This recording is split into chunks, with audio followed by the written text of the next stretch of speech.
morning. Ilang pasyente, girl? Nagtanong ka pa. As usual, full house pa rin. Sino bang OIC ngayong umaga? Si Ma'am Ursula lang naman. Shit, I don't get her. Para siyang kontrabida lang. Sinabi mo pa. At ang meal of the day ay... Longganisa! Ay nako, toxic na naman ako for sure ngayon. Tatakbakan na naman ako dun sa admission. Bakit? Hindi ka ba bibili sa kanya? Ay nako girl, alam mo namang purgam-purga na ako sa longganisa ni Ursula, no? Si Sir Ed nga, tinulugan kami kagabi. Ako nang kumuha ng mga meds sa pharmacy. Ako ba kumuha ng mga linen sa baba? Hay nako girl, RN Hills nga tayo. Wala naman tayong pinagkaiba sa mga volunteers na yan. Dapat atang palitan natin ang meaning ng RN Hills. Registered nurses for hardcore exploitation with low sweldo.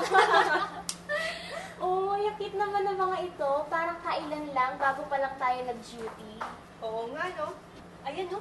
Ayan yung ensures mo nung isinali ka ni Dr. Santos sa Santa Cruzan. Oo nga, nakakahiya nga nun eh. Hindi ko namang akalain kasama pala sa job description ng pagiging nurse ang isang beauty queen. Okay lang yun. Mas mabuti nga yung hindi na tayo nag-scrubs ng mga linens nun eh. Ang alam ko, bed making lang yung kasama sa funda at hindi bed scrubbing. Teka nga pala, bakit ka nagbabakanta ng locker? Naibig ka na ba ni Big Brother? Haha, hindi ko naman alam na bawal pala magtanong sa admin tungkol sa meal allowance natin eh. So, were you fired? Nag-resign ako. Inunahan ko na sila. Hindi ba breach of contract yun? Paano yung mga ibang pumirma? Ayun, naglabasan ng tunay na ugali. May mga balimbing. May mga umiyak. Sa harap mismo ng I'm admin? sorry. May mga nag-iwan sa ere. Yung iba hindi na nga pumasok eh. At meron din ibang mukhang mapagbubuntungan ng galit. Ingat ka!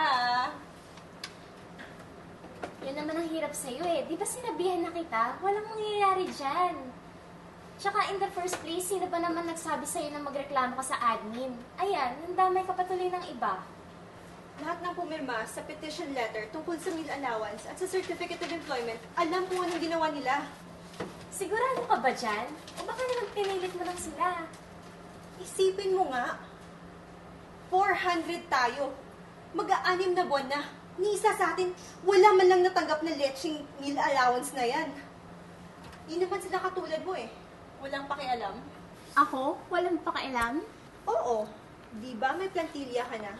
Kaya wala ka ng pakialam sa iba. Yung sa akin lang naman, saan kayo napupunta yung budget? Below minimum na ang sahod natin, tapos pagdadamutan pa tayo ng benefits? Eh ano bang ina-expect mo? Eh nasa service profession lang naman tayo. Lang? Nilalang mo lang ang profesyon natin? 4 na taon tayong nag-aral. May mga lisensya tayo. Service lang ba ang rason nila para hindi tayo swelduhan ng maayos? Sana kung ganun, gawin na lang nilang volunteer lahat ng mga public servants. Daig pa natin ang mga alila eh. Maya, nung nagsimula tayo dito 6 months ago, alam mo kung anong pinasok mo. Less than minimum wage. Delayed ng 3 buwan ng sweldo. At kung sa sobra yung oras natin sa duty, walang bayad yun. Lang yan naman, Jane. Tanggap ko naman lahat ng yun ah. Ang hindi ko lang kayang sikmurahin is overwork na tayo, underpaid, tapos kung tratuhin tayo, parang hindi tayo professionals. Kung sa tuwing nagtatrabaho ako, nagsi-straight duty, feeling ko parang nirape ako sa sobrang pagod. Tapos yung mga seniors natin, natutulog sa station nila. Makatarungan ba yun? Eh ano ba sa tingin mo kung bakit tayo nandito? Bakit ka ba nag-nursing? Hindi ba para makapag-abroad? Kaya nga lahat tayo dito, nagtitiis sa maliit na sweldo, sa pagdo-double shift, sa paglinis ng mga linen, maghugas ng puwet ng pasyente, para makaalis ng Pilipinas, para guminhawa ang buhay. Hindi lahat ng nurses sa Pilipinas ay gustong umalis ng bansa. You have to admit it, Maya. Mas marami talagang nag-nursing para makapag-abroad. Kung mabibigyan lang ng tamang sweldo at benefits ang mga nurses dito, hindi lahat iiwan ng kanilang mga pamilya. Naiintindihan ko naman yun. Hindi. Hindi mo naiintindihan eh. Kaya lang naman walang nangyayari sa atin dito dahil walang may naglakas ng loob na ipaglaban ng ating mga sarili. Nung pinalitan nila yung kontrata pagkatapos ng 3 buwan natin dito, Ni isa sa atin, wala man lang nagtanong kung bakit naging hamak na volunteers na lamang tayo. Ang hirap kasi sa'yo, hindi ka natatakot matanggal. Napaka-confrontational mo kasi eh. Hindi lahat ng bagay nadadaan sa tapang at hindi lahat ng tao kasing tapang mo. Eh bakit ba mas kinakampihan mo pa ang mga admin? Sino bang backer mo doon? Hindi ka ba nalulungkot na halos lahat ng kasabayan mo dito matatanggal? Mas nanaisin mo pa bang maiwan na lang dito? Mag-isa at takot? Hindi ako natatakot. Iba lang ang way ko. And as if I have a choice, Maya. Hindi ako pwedeng matanggal dito. Walang choice? Bakit? Kami ba meron?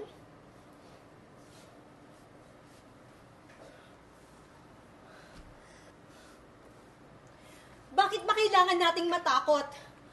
Ano tayo? Mga hostage na hindi makapagsalita? Sunod-sunuran sa admin dahil sa takot na hindi tayo makakuha ng lecheng certificate of employment na yan? Ano bang pakinabang ng certificate of deployment na pinalit sa kontrata natin?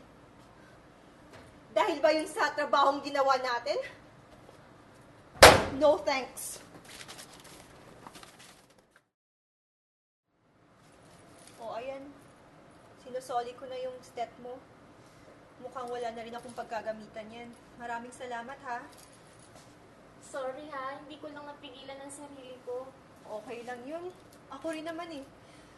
Pagod na rin ako. Hindi lang ikaw ang pagod. Uy, galingan mo ah. Sana maging maayos na rin ang lahat at ma-regular ka na. Tutal, may backer ka naman. Leche ka? Eh ikaw, anong gagawin mo? Hindi ko nga alam eh. Siguro magme-medrep na lang ako or magko-call center. Maganda naman ako, di ba? Asa. Uy, muna na ako ah. Sige, Ingat ka. ingat ka din. Bye-bye. Bye.